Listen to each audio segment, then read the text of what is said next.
Sejam bem-vindos ao Conte Tudo e Conteúdo, o podcast da Trevo.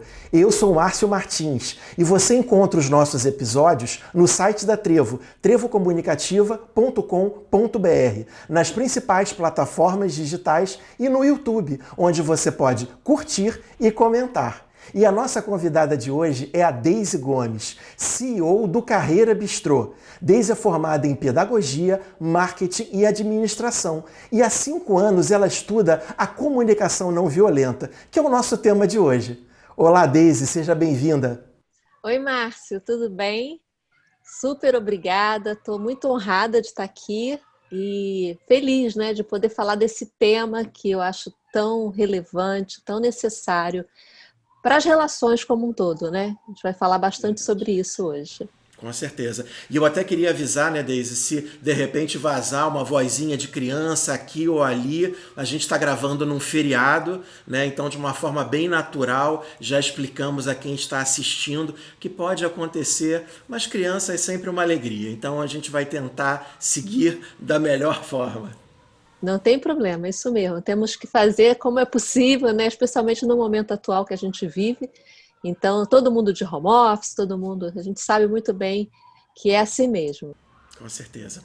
E Deise, uma coisa que eu sempre fico impressionado, como as pessoas ficam curiosas em saber o que é a comunicação não violenta. Hoje mesmo, vindo para a gravação, 2 pessoas me perguntaram, comunicação não violenta, mas sempre guardando o violenta na cabeça. É incrível isso, Márcia. Assim, é comprovado, né, cientificamente que o cérebro da gente não registra o não, né? Então, até mesmo processos de comunicação já nos orientam a não usar o não em uma frase. Você construir uma frase, mesmo que seja algo que você esteja negando ou que você tenha uma opinião contrária, que você não use o não. Porque o não, o cérebro não registra. Então, a gente às vezes tem muita dificuldade de ser compreendido por outro, porque você está colocando uma negativa e, de fato, a pessoa não escuta, né, essa negativa. E aí, no caso da não violenta, o violenta fica muito mais presente, né, do que a expressão completa. Mas é isso mesmo, é não violenta, né? É disso que a gente vai falar. E Deise, e o que é a comunicação não violenta? Como é que nós podemos definir a CNV? Então, antes de eu responder o que você está trazendo, que é fundamental, esse esclarecimento, eu queria te fazer uma pergunta, né? Então, vou sequestrar a sua pergunta para mim. E eu perguntaria para você, Márcio, você é uma pessoa violenta? Eu te diria que não. Eu não tenho essa... Fazendo uma autoanálise, eu acho que eu sou uma pessoa relativamente tranquila. Então, a gente não percebe em nós mesmos o quão violentos podemos ser, né? E é muito interessante que todas as vezes que a gente faz essa pergunta, as pessoas falam assim, imagina, não, eu não sou violento. Eu sou uma pessoa super tranquila, eu sou uma pessoa... Eu, não, enfim, não desejo mal a ninguém, né? Porque a gente associa violência com brigar, xingar, perder o controle, né? Ser do ponto de vista até fisicamente agressivo com alguém. Só que a violência não mora somente nesse lugar, né? A violência é um processo muito mais amplo, né? Por exemplo, você julga, você generaliza, você esconde as suas emoções, Sim, eu não acho é? que eu escondo as emoções com certeza, acho que generalizo sim, e acho que muitas vezes eu julgo, apesar de estar me policiando, venho me policiando para não fazer isso, né? Mas acho que é inevitável, em algum momento você se pega julgando o outro. O mais legal, né, e já começando a aquecer, não esqueci da sua pergunta não, mas, por exemplo, a própria comunicação não violenta, ela não diz que a gente não pode julgar. Ela diz que a gente não pode usar o julgamento como realidade, como tomada de decisão, como percepção do outro, né? E por que a gente não pode desconsiderar o julgamento? Porque ele está presente, não há como, já veio no software. Então, assim, não adianta você falar assim, ó, esquece, não julga. Não, eu vou julgar. Ponto. Mas o que eu faço com o meu julgamento é a grande questão. Né? Se de fato o julgamento para mim vira uma verdade absoluta, se eu acho que fulano de tal é aquilo, ou que isso é assim, e eu não tenho a oportunidade, não abro espaço para entender outras perspectivas, ou eu, a partir daquele momento, eu rotulo, né? De fato, eu estou sendo violento, porque eu não estou... É uma violência passiva, tá? Eu não estou dando e considerando... quer dizer, não estou dando oportunidade para ver aquilo de outra forma, para que as pessoas se expressem da maneira correta daquilo que elas são, daquilo que ou eu poder observar isso melhor, né? E às vezes tomo decisões equivocadas em relação a esse meu julgamento. Então, já trazendo assim uma primeira questão da comunicação não violenta, é saber lidar com o julgamento, é observar sem julgar. Mas quando o julgamento aparece, é meio que falar assim, ó, peraí, fica aqui, aguenta firme aí, deixa eu entender de outra forma, deixa eu analisar a situação e até verificar se o que eu estou pensando faz algum sentido ou não. Mas não colocar o julgamento como um filtro na frente e usá-lo como, né, observação do mundo. Porque isso, sem dúvida, vai criar uma realidade diferente do que ela é. Então, aí está a violência, né? A violência que é passiva. É muito legal a gente falar o seguinte, essa questão da comunicação, palavras podem ser mais violentas do que gestos, né? Palavras podem agredir muito mais o sentimento do outro, né? Do que, de fato, às vezes, segurar firme a pessoa, ou então, né? Porque a palavra ela é carregada também da própria emoção, né? E aquilo pode ferir o outro. Uma outra coisa que é legal a gente pensar, o silêncio, ele pode ser tão, mas tão violento quanto uma agressão física. Porque um olhar, a maneira que você não responde ao outro, que você não estabelece conexão com o outro, e é legal a gente gravar essa palavra, conexão, porque é o objetivo da CNV. Então, quando você não estabelece conexão com o outro e você, de repente, tem um silêncio ali matador, também não é o silêncio da contemplação, não. Eu digo aquele silêncio que é provocativo, que é irônico, que você faz aquilo mesmo para provocar o outro, né? Aquele silêncio pode ser pior do que um soco na cara. Eu até te ouvindo falar, eu tô lembrando, às vezes nós vemos algumas pessoas dizendo o seguinte, eu posso até estar calado, mas a minha fisionomia diz tudo. Não tenha dúvida, é a forma que você expressa, né? A forma que você coloca a boca, é o olho, né? É o descaso, é a ironia presente. E tem uma outra, vamos dizer assim, como se diz, quando você tem uma premissa errada, tem uma outra... Como se fosse um preconceito, um pré-julgamento? Não, como se fosse assim, uma premissa equivocada, vamos colocar dessa forma. Você tem de repente você achou que seria alguma coisa, né? Você fez um juízo ali de alguma situação? Não, mas, por exemplo, o que eu quero dizer? Exatamente isso.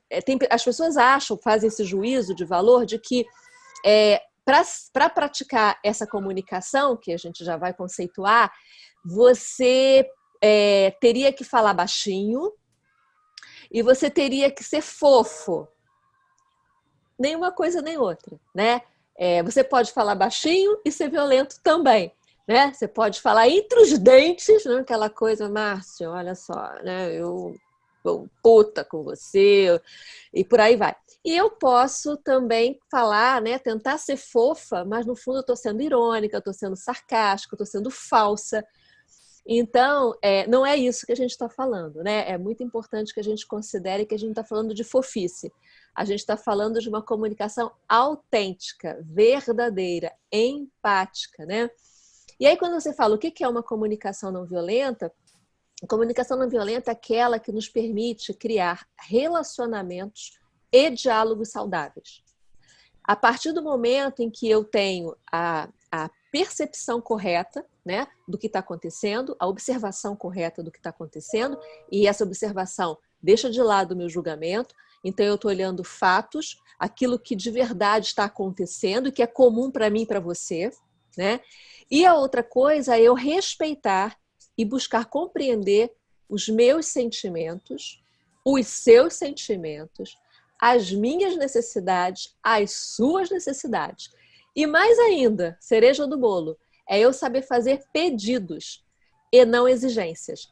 E toda vez que eu tenho que fazer um pedido, eu devo contemplar, eu vou explicar isso já já mais à frente, mas vale a pena falar agora, eu tenho que contemplar as necessidades e os sentimentos envolvidos, para que eu possa ser efetiva e que aquela comunicação ela chegue de uma maneira adequada e faça o fit, né, com a realidade que a gente está vivendo, com aquele momento que a gente está vivendo. Então, a comunicação não violenta é isso, é buscar a conexão, é buscar o diálogo saudável, né, empático com o outro. O que eu achei interessante no que você falava, e eu já tinha essa ideia, até porque eu já assisti a uma palestra, um workshop seu, em que você falava da comunicação não violenta. Na verdade, é uma comunicação vista sob diferentes óticas. Porque quando a gente fala comunicação, as pessoas já partem da premissa que é uma troca, que é uma conversa. E não necessariamente, ou seja, você está dizendo para a gente que a CNV, ela pressupõe a comunicação sob diferentes óticas, diferentes canais, de diferentes formas. É algo muito mais amplo e muito mais complexo. Correto? Exatamente. E assim, é importante, assim, até a gente vai puxando aqui os links das coisas, né? Existe o padrão CNV, tá? Assim, tem esse livro que é a Bíblia do CNV, o criador da CNV é o Marshall Rosenberg. Isso aqui é uma Bíblia sagrada, né? Que quem pratica dorme abraçado com ele, está na bolsa, a todo momento você vai compreender melhor, às vezes você já leu 1000 vezes, mas vai ler, né, a 1000ª vez, você fala, caraca, eu não tinha entendido isso dessa forma, agora entendi. Mas aqui traz uma formalidade para o processo, sabe? Aqui traz assim uma estrutura até de construção de frases e que é fantástico. Mas eu tenho aprendido, né? E olha, você falou que eu estou há 5 anos trabalhando com isso, e é fato.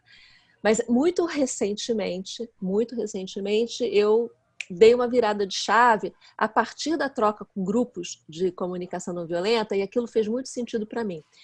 Falaram assim para mim, Deise, a gente tem que praticar a CNV de rua. É a CNV que está dentro da possibilidade de aplicação, né? Então, assim, não adianta a gente querer formalizar demais, porque às vezes até parece falso para o outro que está nos ouvindo, parece forçado, né? Então, assim, como é que dentro do meu linguajar, dentro da maneira que eu me organizo, da minha linguagem, né? Porque é uma linguagem, eu posso ser não violento.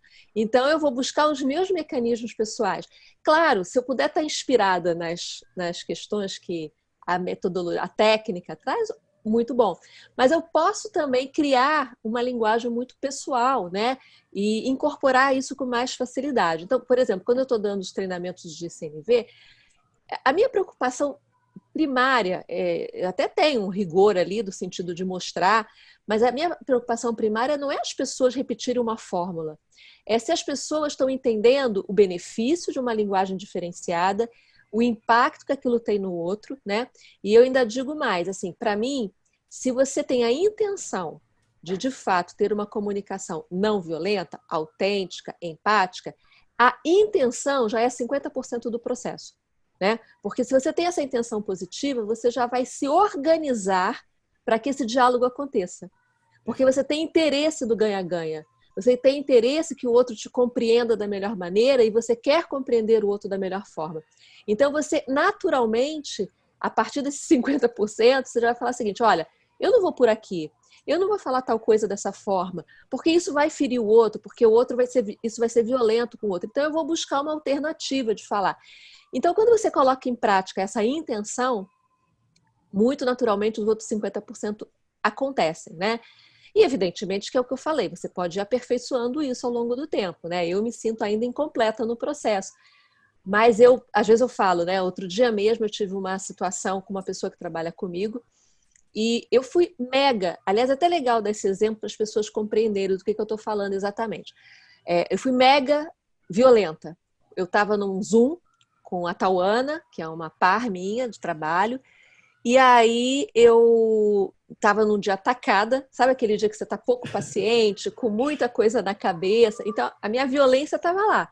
Sim. E aí a gente começou a discutir um projeto, Tauana começou a querer, evidentemente, contribuir, e eu estava com a minha escuta no chão. Mas no chão. Sabe aquela coisa assim que você... A voz do outro tá te irritando? E aí ela começou a falar e eu, peraí, Tauana, não, mas olha só, o que eu estou dizendo, você não está entendendo, porque veja bem, porque eu acho que tem que ser assim, tem que ser assado, lá, lá. E a Tauana, não, Tauana, olha só, você não está me ouvindo, como se eu estivesse ouvindo ela, né? E barará, barará, barará, barará. E a Tauana, e aí evidentemente, né, tá aqui a consciência, eu comecei a perceber que a Tauana foi murchando. Sabe aquela pessoa que está viva na sua frente, daqui a pouco ela vai fazendo assim, aí daqui a pouco vai fazendo assim, e assim, ó. E aí, naquela hora, olha, eu capturei, que nem uma câmera, né? Eu gravei aquela cena, mas eu não atuei naquela situação da maneira que eu deveria. Tchau, tchau, Tauana, então é isso, você faz essa parte, eu faço esse, tchau, pá, desliguei o Zoom. Cara, quando eu desliguei o Zoom, que é o que eu digo que acontece com a gente, entrou uma ressaca emocional. Eu falei, meu Deus, o que eu fiz? Né? O que eu fiz? Eu fui violentíssima com a Tauana. Eu não ouvi, eu não valorizei, eu não reconheci, né? Eu quase que mandei ela calar a boca. Só não falei cala a boca porque não é da minha natureza falar isso. Mas se desse chance, eu acho que eu falava. E aí, na mesma hora, eu liguei para ela. Eu falei assim, Tal, queria falar com você. Ela já estava, né, para morrer comigo. E ela, agora, olha a violência dela já comigo também, porque se você oferece violência, você recebe violência. E aí ela falou assim, agora? Pô, tô super ocupada. Eu falei, não, Tal, eu preciso falar com você. Né? Eu não estou me sentindo bem. Eu estou com uma ressaca emocional. E isso já é parte do texto, vamos chamar assim, da lógica da comunicação não violenta. A sua necessidade e seu sentimento. Eu estou me sentindo um lixo. Eu estou com a ressaca emocional em mim. E eu preciso que você me escute. E aí ela falou, tá bom. E aí eu liguei para ela e falei assim, Tal, me desculpe. Eu queria te pedir desculpa pelo que aconteceu agora há pouco. Ainda bem que a Tauana tem uma estrada já também na comunicação não violenta. E ela virou e falou assim, que bom que você me ligou.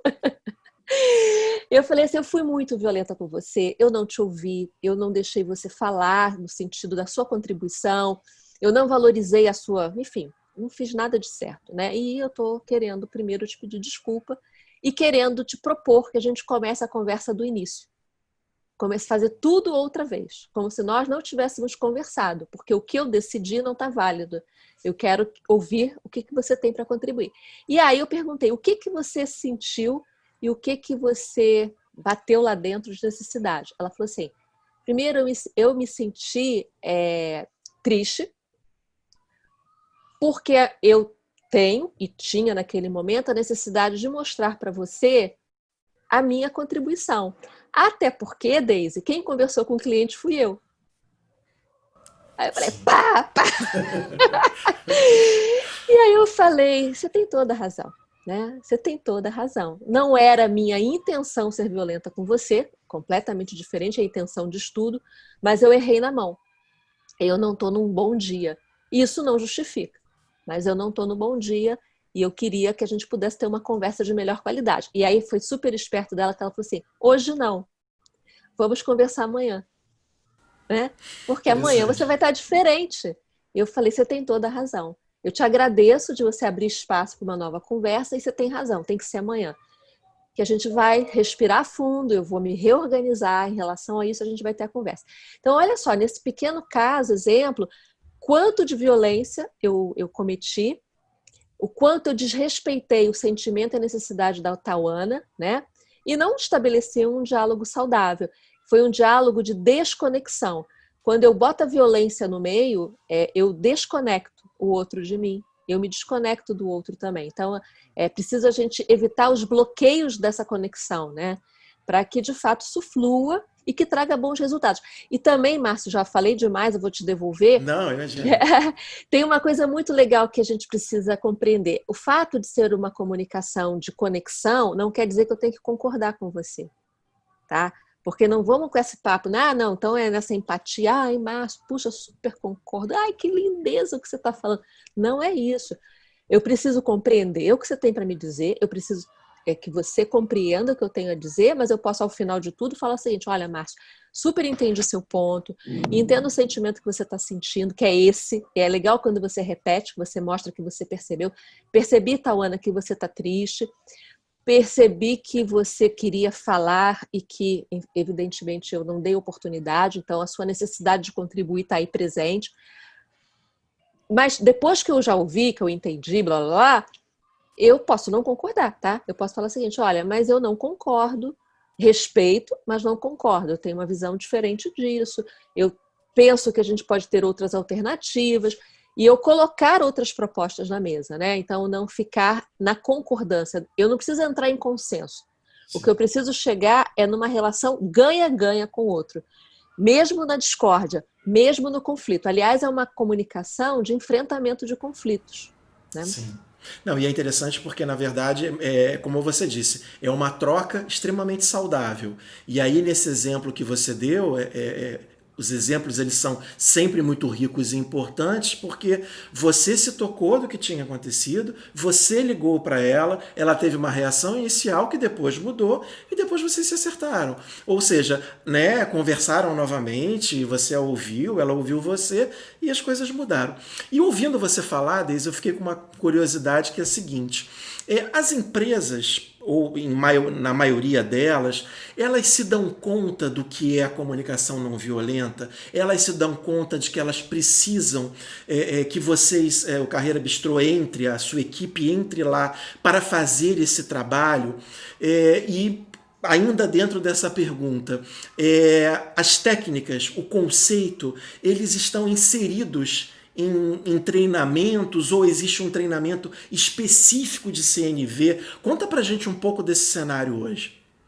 Então, eu percebo que teve uma evolução muito grande nos últimos anos, né, em relação à consciência da necessidade de se desenvolver, né, não só lideranças, mas todo o público interno, nessa lógica.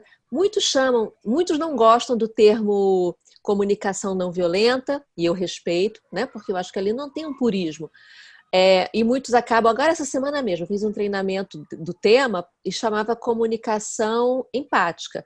Tem gente que fala de comunicação compassiva, que também é um termo da comunicação não violenta. Tem gente que fala de uma comunicação mais consciente. Aliás, foi esse o nome dessa semana, comunicação consciente. E na semana passada foi a empática e teve uma outra vez que foi a compassiva. Então, assim, eu sinceramente, eu não me restringo ao termo técnico, né? Eu acho que o que está por trás é a lógica dessa comunicação de conexão. E há algum tempo, eu diria que uns 2 anos para cá, a gente vê uma crescente, né? Começou a ter muita divulgação sobre esse tipo de abordagem, não só de consultorias, mas de alguns institutos, de alguns profissionais que são coaches. Então, eles estão trazendo isso muito à tona. E as empresas começaram, como tudo, né? Tem os que são logo os pioneiros e que vão lá e contratam e querem ver e querem entender, até porque, às vezes, aquela pessoa que está à frente do processo dentro da empresa já conhece, já vivenciou, então vê valor. E tem outras que demoram mais tempo, até por algum ceticismo, porque acham que a cultura ainda não está preparada para isso, etc. e tal. O fato é que melhorou muito, e o que é mais surpreendente, pelo menos na minha realidade, não vou generalizar, né? Porque generalizar não é correto, mas eu posso falar pelo bistrô. A pandemia explodiu o tema, né? As pessoas vieram, inclusive foi o que eu mais fiz durante a pandemia, foi falar sobre gestão remota e comunicação não violenta, compassiva, empática, seja o que for, porque, evidentemente, as pessoas tiveram que buscar novos recursos para lidar com as situações de estresse, com as situações de conflito, com, enfim, até mesmo a convivência familiar dentro de casa, né? Porque certamente, que eu até digo isso muito, né?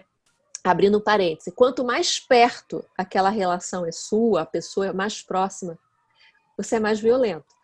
Por quê? Porque você perde os protocolos, né? Então, você acha que o outro aceita tudo. Então, você vai perdendo os cuidados, você perde os protocolos. E aí você fala de qualquer jeito, você não se preocupa muito, né, com a questão até mesmo da atenção, né, do cuidado da escuta. Então, você fala de qualquer maneira. Daqui a pouco eu falo, fala aí que eu estou te ouvindo. Pode. E você não está. né? Então, por que eu estou trazendo isso? Porque essas situações mais de estresse, de pressão que a gente viveu, trouxe essa consciência. Então, até mesmo os meus clientes, quando me procuraram, eles falavam isso, ó, é para a atividade profissional, sem dúvida, é para o ambiente corporativo, mas também para ajudá-los no ambiente familiar, né? Onde estão vivendo ali um estresse muito grande. Filho sem aula, o homeschooling, o parceiro, a parceira trabalhando junto, tudo isso cria um ambiente mais complicado. E as pessoas precisam também encontrar válvulas de escape, mecanismos de equilíbrio, né?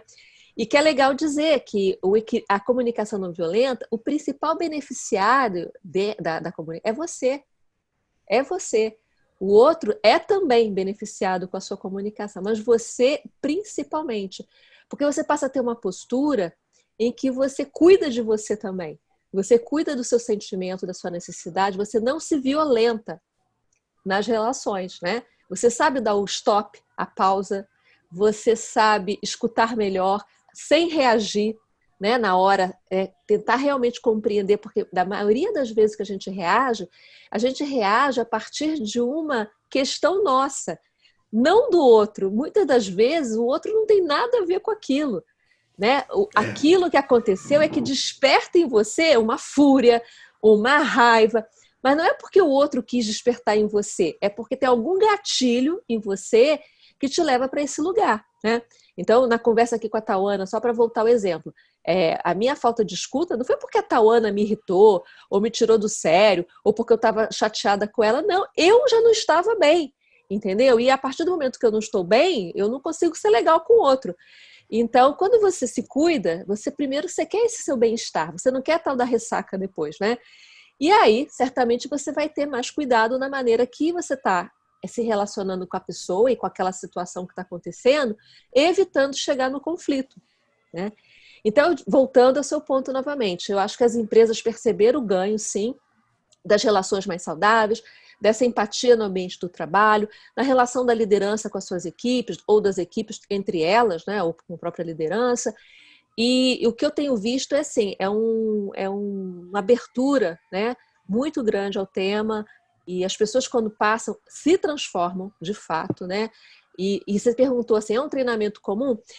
Ele é um treinamento que eu diria assim, ele é uma grande reflexão, é um grande momento de reflexão, mas também de prática. Então ele não é algo expositivo, ele é algo vivenciado. Para você ter uma noção, a primeira atividade que a gente faz, eu chamo até de oficina, a gente faz a oficina, o laboratório, oficina, né? A gente faz a prática da escuta.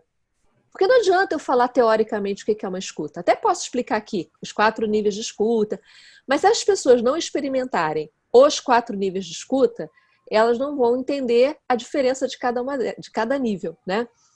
E depois a gente faz muito em cima de situações pessoais, verdadeiras. Por exemplo, eu não é uma prática, não estou criticando quem faça, mas eu não gosto de fazer estudo de caso, nem simulações. Porque eu acho que na simulação você não coloca a sua emoção. Aquilo não aconteceu comigo. Então você, aí a fulana ficou chateado. Demonstra que você está chateado. Fica frio, né? Né? Eu não estou chateada. Agora, Sim. pega uma história minha, né? Conta uma história que você quase saiu do corpo, né? E tenta resgatar o sentimento, a necessidade que você teve, como é que você encarou aquela situação, o que você fez naquela situação. E aí você, em cima disso, você vai compreender o que está presente, o que faltou para que você tivesse uma conexão com a outra parte, né? Eu achei muito interessante também te ouvindo falar que é o seguinte, além de ser um benefício, um ganho no ambiente corporativo, você leva esse aprendizado, você leva esses conceitos para a sua vida pessoal. Então, no caso, as empresas que decidem, né, os gestores que decidem trazer isso para as suas corporações, para o seu ambiente, né, elas estão beneficiando os seus times, os integrantes da sua equipe, duplamente, porque eles certamente vão usar isso em casa. Marido, mulher, pais, filhos, etc. Sem dúvida. E é engraçado, outro dia um cliente falou assim para mim, a gente até fez o trabalho, mas eu achei interessante a primeira abordagem dele. Deise, eu quero isso para as lideranças. Eu falei, legal. Então, mas eu quero que você fale da comunicação como líder. eu falei, entendi. Aí eu falei, bem, deixa eu te fazer duas perguntas. Tem como a gente vestir a roupa de líder hoje e daqui a pouco eu não sou mais líder, né? Eu sou a Daisy, líder Daisy e Daisy. Eu sou uma só. Então, assim, se eu for olhar só na perspectiva de ser um líder, não vou conseguir desenvolver essa pessoa novos comportamentos, porque eu vou ter que mexer lá atrás, nas crenças. Eu vou ter que mexer nos valores. Eu vou ter que mexer naquilo que faz bem àquela pessoa, para que ela traga isso para a prática e que ela tenha a chance de praticar isso onde ela quiser, como ela puder. Quanto mais ela praticar, mais isso vai estar internalizado. E na hora que ela tiver que ser líder, ela vai também usar isso como liderança, né? Eu posso até elencar os benefícios da comunicação não violenta para o líder, legal. Mas falar que eu vou treiná-lo na comunicação para ser líder, não existe, porque ele se comunica o tempo todo. Não então faz ele sentido, tem que trazer isso para a vida dele, né? Eu nunca tinha pensado dessa forma. Eu falei, então, se você topar, eu vou fazer um trabalho que é mais amplo do que só o papel de liderança que ele tem, né? Mas é claro, dentro do possível a gente vai fazer, chamar os pontos. Olha, isso aqui dá tal efeito. Imagina você com a sua equipe. Tem todo um papo que a gente pode ter sobre liderança. Mas a técnica não é para ser líder, né? Sim. E aí... Uma coisa... Não, isso é bem interessante. E a forma como você lidou com a situação, né? Ele certamente viu que ali tinha um ganho ainda maior do que ele imaginava, né? Senão não faz sentido. Exatamente. E às vezes as pessoas querem assim, eu quero exercícios muito práticos. Eu falei, não, a gente vai ter. Só que também é importante que as pessoas parem, dê uma freada e pensem nas suas violências. Onde moram as minhas violências? Quando que eu sou mais violento? Em que momento eu entro no estado de violência? E por quê? O que me leva? O que da minha necessidade não está sendo satisfeita? Porque eu sou violento quando uma necessidade não é satisfeita. É isso. Alguma coisa está me perturbando, entendeu? E às vezes nem é com você, né?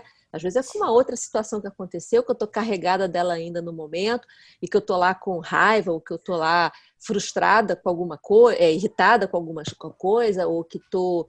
Enfim, seja o que for, o sentimento e a necessidade não está atendida, entendeu?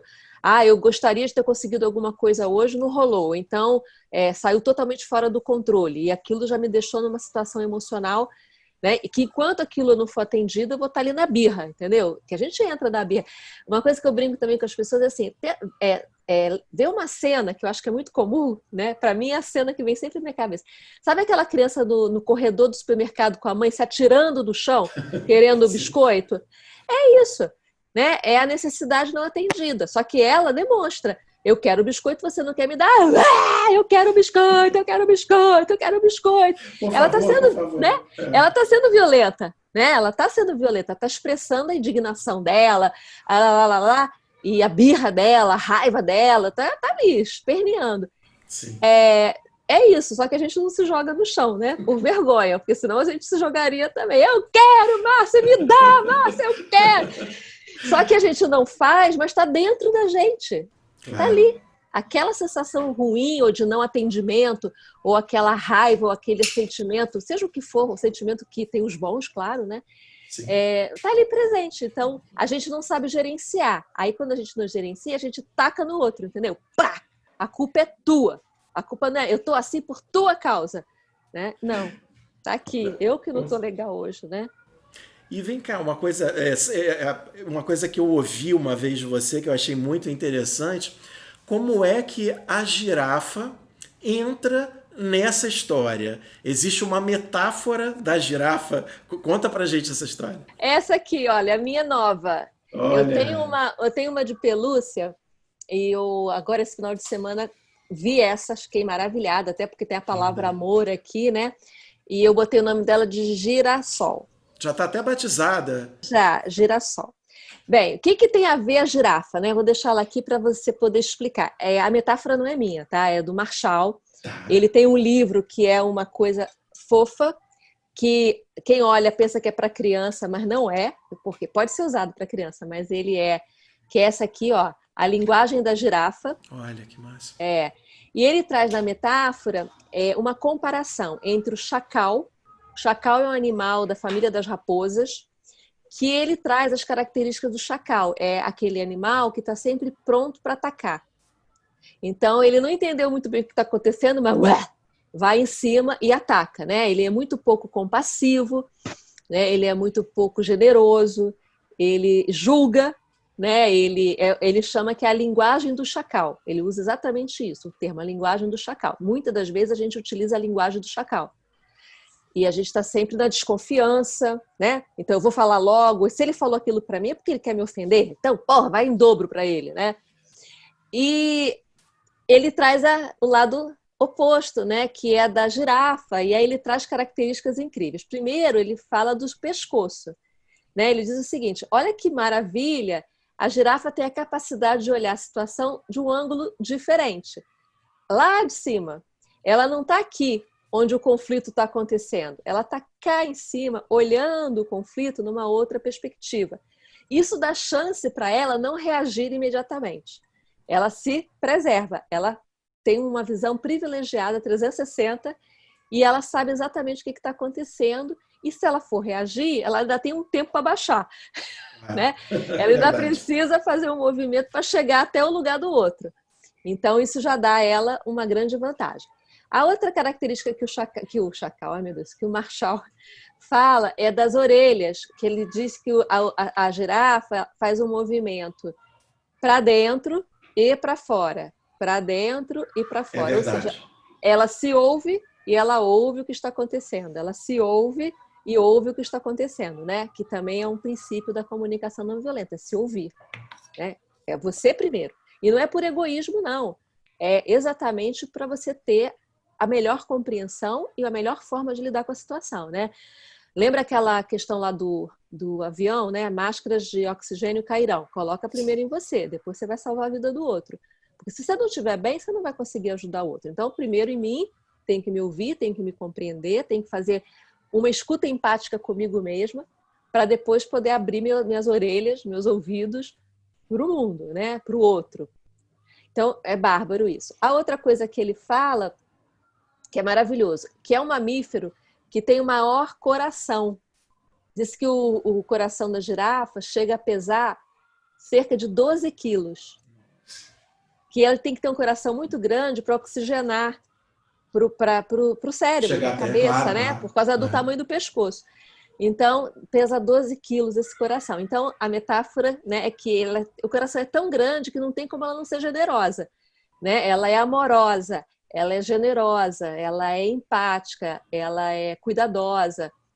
E aí tem uma outra ainda que ele diz que ela come uma vegetação que se chama acácia, que é muito espinhenta, que fica nas árvores, né? Então ela com o pescoção dela, ela vai lá e cata as acácias. E a acácia, qualquer outro bicho que comesse, talvez até morreria, porque tem muito espinho. Mas ela é capaz de separar os espinhos e digerir e tirar os melhores nutrientes da acácia. O que é incrível, porque fala o seguinte, se a gente for comparar, é como se a gente pudesse entrar numa situação de conflito, espinhenta, espinhosa, sei lá, e você ter a capacidade de tirar aquilo e ao mesmo tempo se nutrir com aquilo que está acontecendo, tirar o melhor proveito daquilo que está acontecendo e não olhar aquilo como, enfim, um sacrifício ou como algo que vai te matar ou que vai te fazer muito mal, né? Então, é maravilhosa essa metáfora, incrível, né? Porque... E aí, até para poder, eu não quis falar antes, para dar bem no... Eu queria apresentar a Girassol, ele diz, aquela frase da comunicação não violenta de rua, entre a gente que estuda, que trabalha com isso, a gente fala girafas de rua.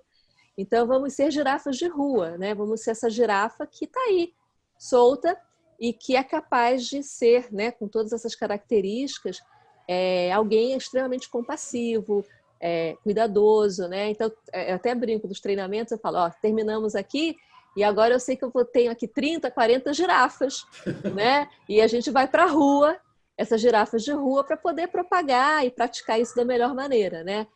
Não é aqui nesse ambiente, tem que ser na rua mesmo. Então, as girafas de rua ficou muito bom. Por isso. Bom, já gostava das girafas, agora fiquei mais fã ainda depois do que você contou. Ela é linda, a Girassol, né? Linda, linda, muito bonita. E pelo jeito, pelo que você está contando aí, a estreia da Girassol nas telas, né? Hoje é quinta, né? Eu comprei terça. Eu estava viajando fui a Paraty, aquelas lojas de artesanato maravilhosas, né? Sim. E ela também tem isso, bacana, que é feita à mão, artesanato local, tem todas algumas questões aqui importantes para mim. Com Então, essa é a certeza. Girassol, Muito prazer todo linda. mundo. Daisy, uma coisa que você falou na resposta anterior, que eu achei também interessante, me despertou curiosidade. O que você pode falar sobre essa questão dos níveis de escuta? Né? São diferentes níveis? São. Então, são 4 níveis. Na verdade, até essa lógica dos níveis de escuta, o Marshall, né, na Bíblia lá, ele até fala. Mas eu acabei trazendo isso de uma maneira que eu gostei, da forma que está estruturado, foi até de outro autor, que é o Otto Scharmer. Ele é o cara que fala sobre transformação e é o autor do livro Teoria U, um livro incrível para quem trabalha com processos de mudança ou que está vivendo um processo de mudança. E aí ele traz os 4 níveis da comunicação, né? O primeiro nível de comunicação que ele traz, ele diz que é o da automática, da escuta automática, onde nem a mente, nem o coração, nem a presença estão presentes, né? Nenhum dos 3 está presente. Você está ali automaticamente ouvindo. E se você perguntar daqui a 10 minutos para mim o que você falou, eu sou incapaz de repetir com clareza. Posso até lembrar um pedaço ou outro da conversa, mas muito pouco, porque, honestamente, eu não prestei atenção em você. E não me interessava prestar atenção em você, porque você não me interessa. Né? Então, você fala aquela fala que eu não te escuto, né? Sim. Você, tá, ok, Márcio, tá. Ou então, tipo, você tá aqui, alguém chega, tá, não, ok, tá, pode falar, eu tô aqui, mas tô te ouvindo. Não tô ouvindo nada. Então, o nível, porque você tá se ouvindo, você não está ouvindo o outro. Aliás, tem uma frase maravilhosa também, que eu esqueci o autor agora, tenho que recuperar, porque a frase é muito boa, que fala... não é do Tebas, não. Pensei que fosse mas não é do Tebas, não. Que diz assim, quando eu não dou espaço para ouvir o outro, é porque eu estou cheio de mim mesmo. Nossa. Não é maravilhoso? Eu estou tão Maravilhoso. cheia de mim mesma, eu estou tão completa só de mim, que eu não ouço você. Não tem nem espaço dentro de mim para te ouvir. Porque eu estou com os meus pensamentos, eu estou com a minha comunicação pessoal, eu estou conversando comigo mesmo, porque isso aqui Como se fosse uma funciona. concha, né? Mas isso aqui funciona que é uma beleza, né? A gente tem uma voz aqui interna, a gente conversa com a gente o dia todo. Só que para eu conversar com o outro, eu tenho que desligar essa voz. Eu tenho que prestar atenção no que o outro está me dizendo, não no que eu estou achando que o outro está me dizendo, ou julgando o que o outro está me dizendo, ou enfim, nem aí para o que o outro está me dizendo. Então, essa é a automática, né? E é legal isso. Nem a mente, nem o coração, nem a presença estão ali. Aí depois, você tem o segundo nível, que é uma comunicação, ele usa que é uma comunicação em que você tem uma abertura ao outro, você tem já um foco no outro, né? E esse foco no outro é isso, é a capacidade de você reduzir esse volume interno seu e, de fato, tentar se conectar. Só que tem uma coisa interessante, quando você se conecta nesse nível de escuta, normalmente é para rebater o que o outro diz. Você quer defender um ponto de vista. Você não está prestando atenção no outro para entender o que o outro está te dizendo. Você está prestando atenção no outro para rebater o que o outro está falando. Para você falar, mas olha aqui, eu discordo. Não, mas olha só, eu tenho uma história que é muito melhor do que essa. Porque quando eu estava vindo para cá, você rouba a conversa do outro, a narrativa do outro, né? Então você vai me contar, Deise, eu saí de casa hoje, fui no supermercado, você estava preocupado que eu estava de máscara, aí eu vou falar assim, ih, Márcio, você é nada. Olha só, ontem eu fui não sei aonde, e você não falou nada, porque eu também não estava nem interessado na tua história. Então eu estava querendo rebater ou defender um ponto de vista, e aí eu digo que é do debate, é a escuta do debate, tá? Não é a escuta do diálogo, é do debate. Aqui, nessa conversa, a mente pode estar presente, mas o coração e a presença não. Perfeito. Tá? A mente está funcionando aqui, eu estou aqui, né? Mas eu não estou disposta a ser empática com você. E eu não estou muito aqui nessa conversa não, entendeu? Eu estou aqui na minha história, eu não estou na sua narrativa, eu estou na minha. Aí tem o terceiro nível, que é chamada conversa, a escuta, ou a conversa, a escuta empática. Que eu já digo que se a gente chegou ali, sensacional. Porque é onde eu tenho a mente e o coração, né? A presença relativamente. Mas eu tô ali com você, né? Eu sou capaz de te ouvir, eu sou capaz de te compreender, eu sou capaz de dialogar com você, não de debater com você um assunto. De fato, eu posso discordar, mas eu vou respeitar a sua opinião, eu vou ouvir você até o final, eu vou entender as suas necessidades, eu vou entender os seus sentimentos e eu vou me posicionar depois, né? Em relação àquilo, e você vai compreender também, vai ser um bate-bola, né? Um jogo do frescobol. Eu jogo, você joga. É o que a gente faz. Nós dois fazemos muito bem É isso. verdade. Só que a gente até vai para um outro nível que eu vou explicar qual é. É a fluidez da conversa, né? Deise, poxa, mas eu vejo diferente, mas eu entendo o que você está vendo, e isso que você falou é super importante, mas que tal se a gente fizesse aquilo outro? Então ali a gente vai numa boa. E aí tem o quarto nível, que é o nível que ele traz, que é aonde você está com a mente, o coração e a presença, que é uma conversa flow. E ela é tão intensa que nós somos capazes de abrir mão do que a gente tem de narrativa e cria uma única, né? Então, é neste momento, que por isso que é legal que o Otto fala, é nesse momento dessa escuta onde as inovações acontecem, onde as soluções do problema acontecem, porque nós não estamos preocupados na autoria, nós não estamos preocupados em debater quem está com a razão. Nós entramos numa conexão tão profunda que a narrativa de um é continuidade da do outro, né? É um encontro realmente. E a coisa flui, e normalmente é onde de fato vem as ideias, e se você perguntar assim, de quem foi essa ideia? Você é incapaz de dizer o autor. Perfeito, maravilhoso isso. Né? Você fala assim, não sei, a gente estava conversando e surgiu. E também não importa, entendeu? Não importa se a ideia foi de um, se foi de outro, ela é natural de uma troca, né? Desse processo fluido, que a gente chama de flow, né? Então é maravilhoso, mas eu digo assim, gente, ó, isso aqui é quase uma utopia, talvez estar muito próximo, estar trabalhando, convivendo, ou trabalhando próximo há muito tempo, é de fato ter essa conexão incrível, né, que de fato leva. Mas se a gente conseguir chegar, pelo menos no terceiro nível, que é da empatia, que é ter mente, coração e presença, mesmo que ainda não nesse estado sublime da construção coletiva, né, da capacidade de criar junto, já está ótimo, né? Se a gente sai do automático e vai para o empático, já melhora muita coisa da gente, é da vida da gente e do outro, né? Com certeza. Deise, a gente está se encaminhando para o fim, mas eu queria também te perguntar o seguinte. A partir do treinamento que vocês ministram, dos trabalhos que o Bistrô faz, né? Como é que as pessoas saem depois? Eu posso me ajudar? Ou se eu não tive a oportunidade de passar, de aprender com vocês, eu posso me treinar para ser uma pessoa melhor e até praticar a comunicação não violenta por mim mesmo, aprender sozinho, ser um autodidata, ser uma pessoa melhor até?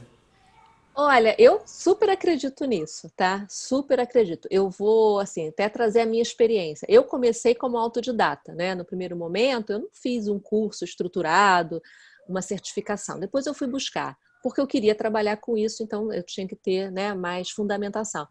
Mas eu comecei porque eu comecei a saber, a observar, né? Comecei a ler a respeito, e eu compreendi muito rapidamente, que é a dica que eu dou, que eu já até falei, vou repetir, que é assim, se você tem a intenção, você já vai praticar 50% dessa comunicação, né? Porque a intenção é, de fato, essa intenção da construção, da conexão e da empatia com o outro. Onde você quer ser melhor para você e você quer ser melhor para o outro. Você quer uma relação saudável. E você sabe que, para que isso aconteça, você tem que colocar nesse lugar, né?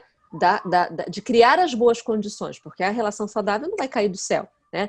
Não é porque você gosta de mim, eu gosto de você, que necessariamente a gente vai ter uma relação sensacional. Quantas pessoas se amam e são super conflituosas, né? Verdade. Brigam todo dia, não escutam, aí daqui a pouco se separam, não posso viver sem você, volta. E aí continua a agressão, continua a violência. Então, assim, não basta gostar.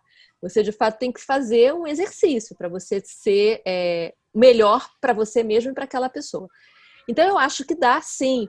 Acho que a primeira questão é muito do autoconhecimento. Eu sempre trago isso e tentar entender você o máximo possível, especialmente os seus sentimentos, os seus gatilhos, né? O que me irrita, o que me tira do sério, por que numa situação assim, assim, assado, eu perco a cabeça e grito com alguém? Aliás, é legal, o grito, na visão da comunicação não violenta, é um pedido de socorro. Toda vez que eu grito, eu não estou gritando com o outro, eu estou gritando porque eu não estou aguentando dentro de mim o que eu estou sentindo. Então a emoção vai para o lado de fora, né? E vai na força que está dentro de mim. Então, na maioria das vezes, se eu dou um berro com você, alguma coisa, é porque eu estou gritando de dor. Sim. Aquilo está me matando por dentro, né? E normalmente a gente olha o grito como algo pessoal. Pô, gritou comigo. Não, não. Ele gritou. Ele não gritou comigo. Ele gritou. E ao invés de eu falar, olha, porra, para de gritar, aquilo... eu deveria acolher esse grito, né? Eu deveria falar assim, da forma que for possível, né, gente?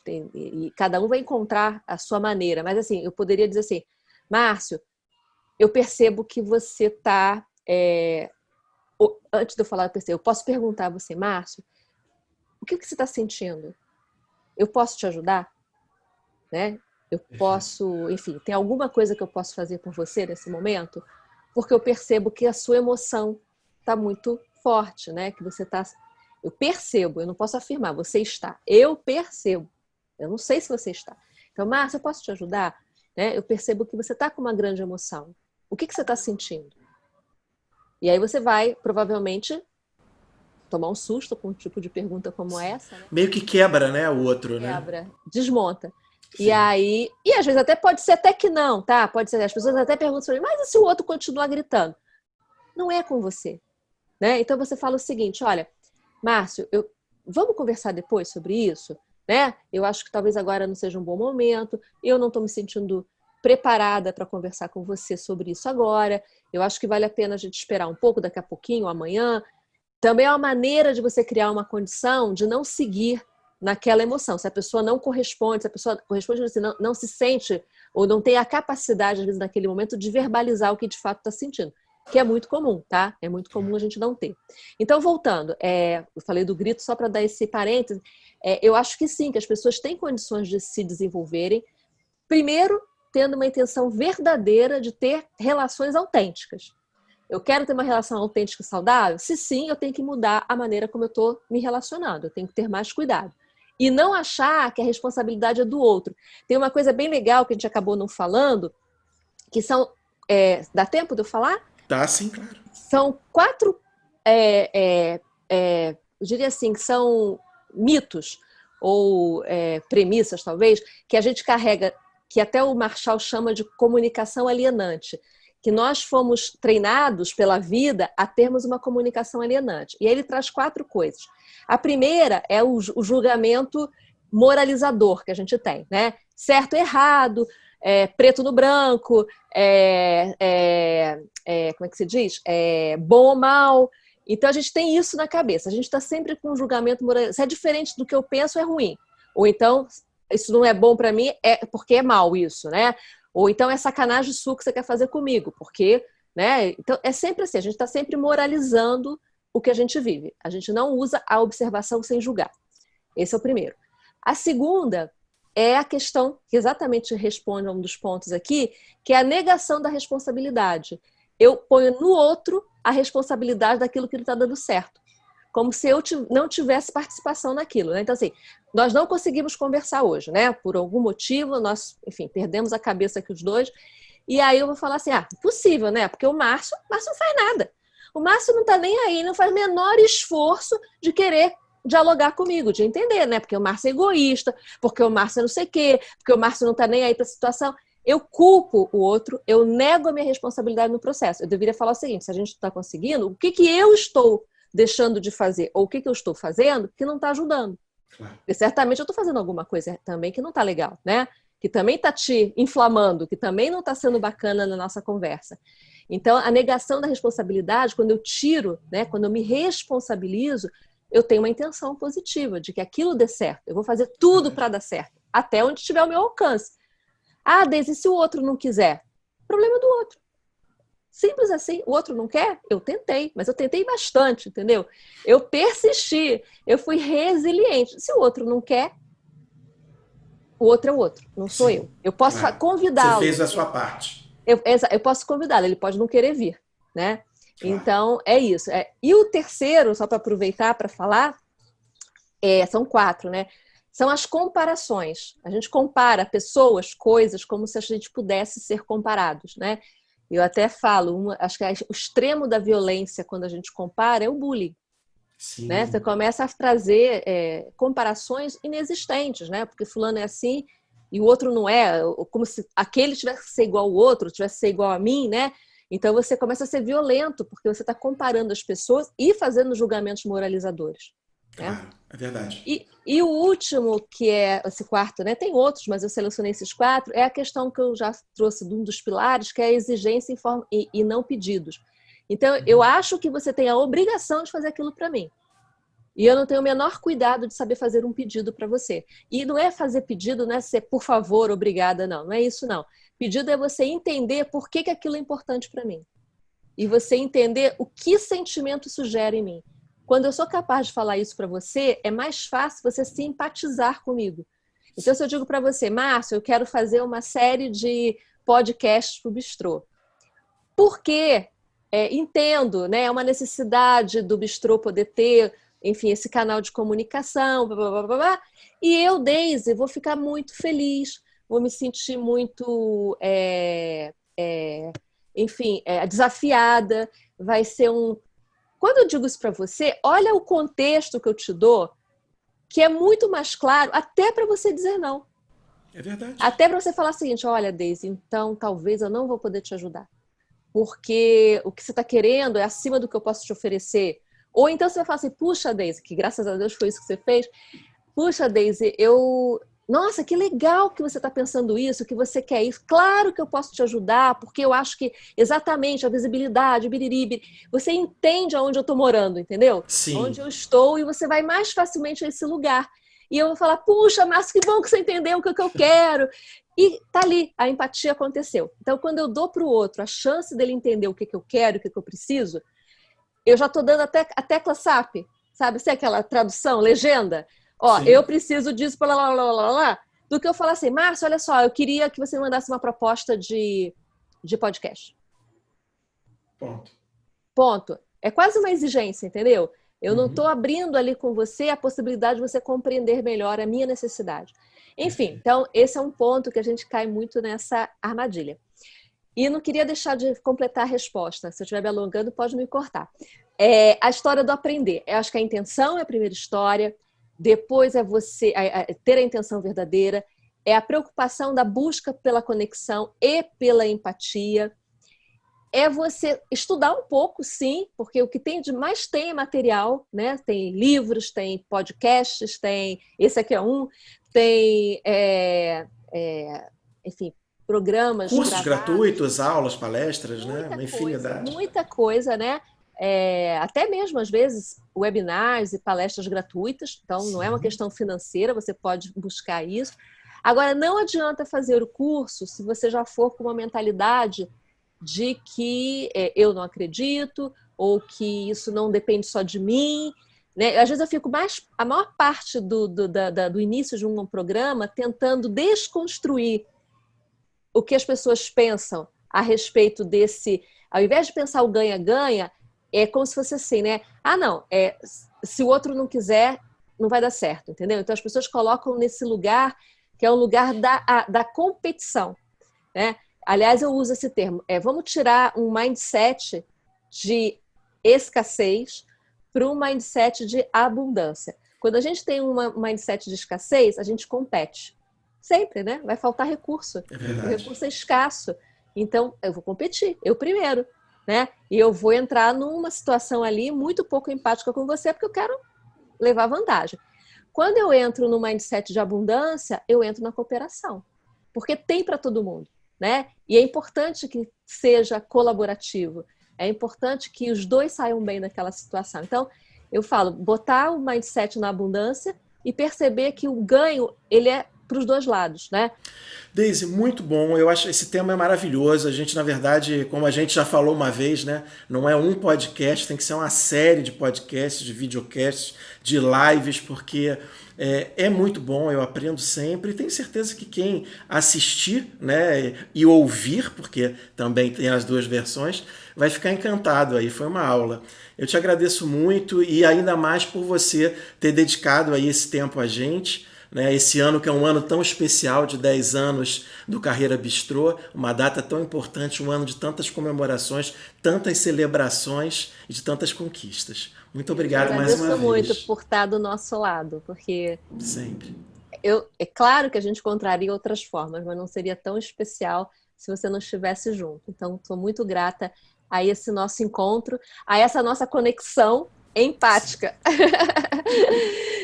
Deixa eu só fazer um encerramento, só por uma favor, palavra. claro. Não, é assim, porque não queria deixar de dizer isso, que assim, quando você não encontrar espaço para praticar essa comunicação, né, na verdade, se o outro não tiver essa via de mão dupla, pense o seguinte, eu posso fazer comigo. Então, eu posso fazer a autoempatia comigo e eu posso fazer a comunicação não violenta comigo. Eu posso não ser violento comigo, né? Já começa daí, né? Exatamente. Então, isso já é sensacional, entendeu? Você se cuida. Então, você consegue ter até limites do ponto de vista da forma como você vai se relacionar, né? Então, não se preocupe que o outro saiba. Faça você. Muito bom. Muito obrigado. Foi um grande prazer ter você aqui, Deise. Peraí, vamos despedir com a Girassol, né? Por favor, um beijo na Girassol, que fez deixou a nossa live, a nossa live aí, tô acostumado a fazer tantas lives, deixou o nosso videocast, o nosso podcast ainda mais bonito, ainda mais sofisticado e criativo.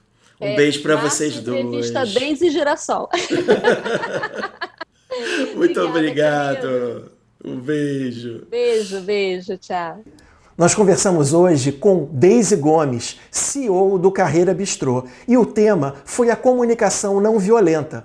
Você encontra os nossos episódios no site da Trevo, trevocomunicativa.com.br, nas principais plataformas digitais e no YouTube, onde você pode curtir e comentar.